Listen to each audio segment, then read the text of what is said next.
Lockdown के बाद अब कृषकों के समक्ष बड़ी समस्या आन पड़ी है कि बीज और तमाम तरह की ज़रूरतें राज्य सरकार के समक्ष कैसे उपलब्ध हो। इसके लिए राज्य सरकार ने पहल भी शुरू की है। हमारे साथ इस समय कृषि मंत्री बादल जी हैं, उनसे जानते हैं। बादल जी, ये बताइए कि क्या कुछ आप लोगों ने किया है लॉकडाउन के बाद, जब अब किसान खेतों में आएंगे और बरसात आने वाली है, उसके को लेकर क्या तैयारी है?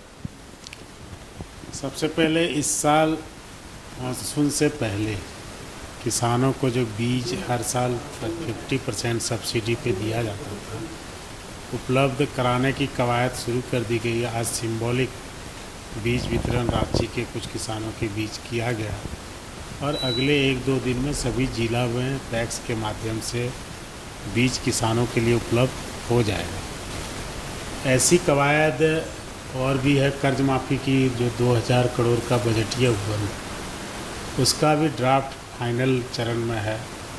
हम किसानों के कर्ज माफ़ी को भी करने जा रहे हैं। कोऑपरेटिव सोसाइटीज पंचायत स्तर पर बनाकर उन्हें एम्पावर करते हुए, माइग्रेंट लेबर को प्रमुखता देते हुए उन्हें आगे आने वाले दिनों में कृषि उत्पादों का बेहतर बाज़ार मिले, इसके लिए MSP तय किए जा रहे हैं सब्जियों पे। कृषि नीति तैयार की जा रही है। कृषि निर्यात नीति के लिए हमने कमेटी फॉर्म कर दी है, जो कि कृषि निर्यात नीति से यहाँ के लोगों को विदेशी बाज़ार भी उपलब्ध होगा। यहाँ फूलों का खेती का बहुत सारा संभावना है, हॉर्टिकल्चर में बहुत ज़्यादा स्कोप है। उन सब चीज़ों को बढ़ावा देने के लिए विभाग ने एक प्लान किया है और इसके अनुरूप हम लोग एक्शन में हैं और जितना हो सकेगा किसानों को केंद्र सरकार से यदि जो पैकेज हमने मांगा वो पैकेज मिल जाता है तो जो माइग्रेंट लेबर वापस झारखंड आए हैं उन्हें झारखंड से बाहर नहीं जाने दिया जाएगा। ये केंद्र सरकार से कुछ आप लोगों ने जो विशेष योजनाएं मांगी हैं झारखंड के लिए, वो क्या है?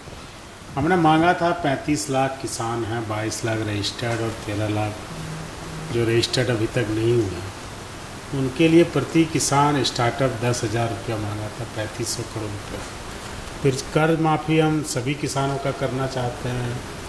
खजाना खाली है, पैसे की कमी है। हमने 2000 करोड़ का उपबंध किया है, लेकिन यदि सभी किसानों को देना है तो रेस्ट 5900 टोटल 7900 का आउटस्टैंडिंग है किसानों का बैंक से, वो हम देना चाहते हैं। उसकी मांग हमने की है। साथ ही मिल्क दूध के क्षेत्र में आत्मनिर्भर बनाने के लिए उसके लिए भी पैकेज मांगे। कुल मिलाकर 10,000 करोड़ का विशेष पैकेज था। यदि वो दे तो यहाँ के किसान झारखंड का तकदीर और तस्वीर बदलने में सक्षम होंगे। वो ना भी दें तो हमारी जो प्राप्तियाँ हैं GST से जो हमारा केंद्रांश और राज्यांश जो बनता है वो हमें यदि प्राप्त हो जाए तो उससे भी आगे बात बन सकती है। इन सब चीज़ों को लेकर बराबर केंद्रीय मंत्रियों से हमारी बात होती रही है।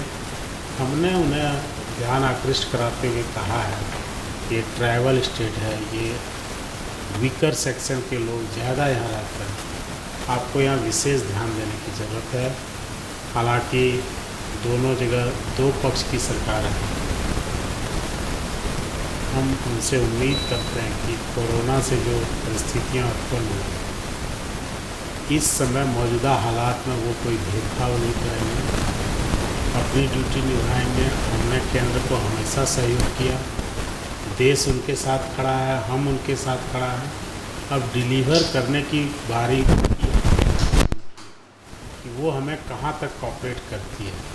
इन सब चीज़ों को लेकर बराबर समन्वय है और आगे सहयोग जारी रहेगा। बादल जी, टिड्डियों को लेकर एक बड़ी शंका है किसानों के मन में, क्या कुछ तैयारियां हैं विभाग की ओर से झारखंड में? झारखंड में त्रिस्तरीय हाई लेवल कमेटी बनाई गई है। NDRF को अलर्ट कर दिया गया है। सीमावर्ती जिला लातेहार, गढ़वा, इन सब जगहों पर पंचायत स्तरीय कमेटी बना दी गई है उपायुक्तों को सीधे राज्य सरकार से कोऑर्डिनेट करने के लिए, और इससे लोगों को जागरूक करने के लिए भी कहा गया है। कल किसी अखबार में आया था कि टिड्डियों का दल का आगमन हो चुका है हमने अपने ऑफिस से वहाँ के प्रतिनिधि वैद्यनाथ राम जी से, वहाँ के उपायुक्त, वहाँ के जिला कृषि पदाधिकारी से इंक्वायरी भी कराई। ऐसी खबर पता नहीं कैसे अखबार में आ गई, ये भ्रामक है। इस तरह का टिड्डियों का आगमन झारखंड में नहीं हुआ। हमने अपनी तैयारियां की है और हर संभव प्रयास है कि इस तहरी आपदा से हम यहाँ के किसानों को, यहाँ के आवाम को त्रस्त न होने दें। इसके लिए विभाग अलर्ट है, हाई अलर्ट उन जिलों में जिसका नाम हमने बताया जारी है, और संभवतः इससे हम निपटने में पूरी तरह सक्षम है और ऐसी स्थिति शायद झारखंड के सामने ना आए। झारखंड विशेष रूप से तैयार है। लॉकडाउन के बाद जो झारखंड के किसानों के समक्ष समस्याएं हैं उसके निदान के लिए केंद्र से विशेष पैकेज की आशा भी की गई है और आशा है कि केंद्र सरकार विशेष सहयोग करेगी। वैसे टिड्डियों के दल को लेकर भी झारखंड में विशेष सतर्कता अपनाई गई है। सहयोगी संजय के साथ अशोक कुमार, मुखर संवाद, रांची। जब टूटती है आस, जब थकती है सांस, जब रूठते हैं अपने, मुंह मोड़ता है जमाना, जब अंगड़ाई लेता है संकल्प, फिर बनती है कहानी, बनते हैं अनमिट निशान। देखिए मेरे साथ